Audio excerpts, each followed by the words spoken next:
With support from donors, including the Australian government, World Vision supports our closest neighbours in the Pacific through disaster risk reduction and climate change adaptation to build resilient communities. In many parts of the Pacific, we've had a presence for many years. We have very good relationships with communities, with government and with donors, and we've got proven capacity to respond in all of the countries in which we work. Most of the Pacific is very vulnerable to volcanic and geological hazards, but it's also right in the cyclone belt. We are seeing, possibly with climate change, that those cyclones are actually increasing. The Pacific generally is quite a difficult place to respond to because it's so isolated. Cyclone Pam in March 2015 was one of the most powerful cyclones to ever hit the Pacific. Lingay and Lynette Kowia live in the traditional Yakel community on the Vanuatu island of Tanna, which was badly affected.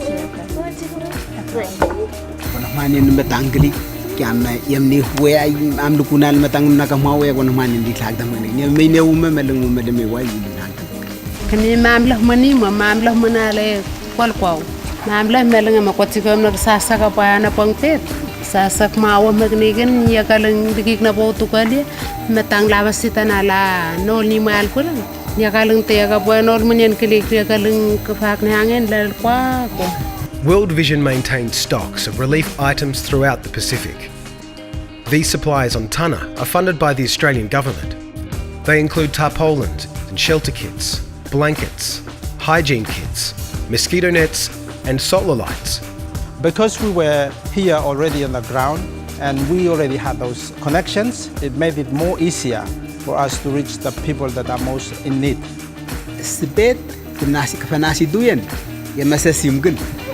Di pengamen metang nasi mulwel nak kalas buat sebet, walvisin melas buat sebet, kini kasu boleh ikan, kini mesai tagun mahun talken, kini nawa, ini menal lekanan. As well as providing essential relief items, World Vision helps communities to build their knowledge and awareness. We support village disaster risk committees to develop their own action plans, and we supply them with the items needed to carry them out. In Guadalcanal Province, Solomon Islands, we're partnering with the National Disaster Management Office to equip flood-prone communities with flood gauges.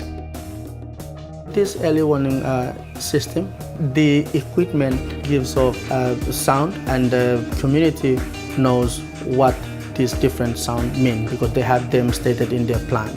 This is the floodgates machine. They are made out from simple part. It is easy for the people in the community to operate. This is the flood sensor. It will trigger when the flood came up high like this. It will goes on the siren, and when the flooding continues to reach the red level, it's a dangerous level. The second siren will go, and people should be evacuated to the evacuation center.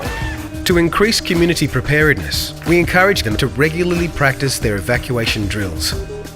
The World Vision is great to help us to know and teach us how to do the drill for the safety of the students when it's time to natural disaster. We have to prepare the students. During the drill today, we will get all the students out from the class, from the prep right up to year 6 students. The community training is very important because in most cases the community are the first responders. They're the ones who need to actually know how to keep themselves safe and how to respond immediately after a disaster. Through a new initiative with the National Disaster Management Office, we're also working with telecommunications providers to run early warning awareness sessions. These help communities to understand warning messages from the Meteorological Service. Telecom is assisting World Vision on awareness on the telecommunication. When there is an emergency, cyclone warning, flooding warning, we send the SMS blast nationwide, telling them what actions or measures they should be taken. Beyond response and preparedness, we're also supporting communities to build their resilience.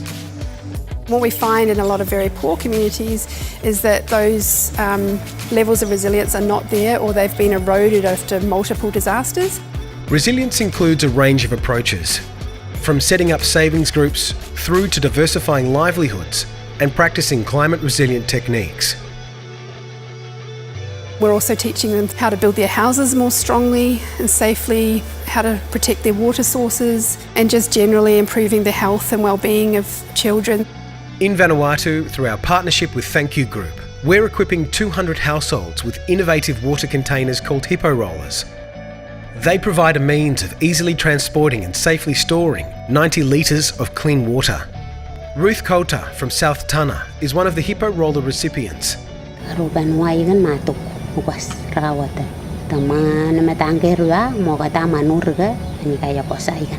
Doing a development program without ensuring that there's disaster risk reduction built into the program is kind of like money down the drain.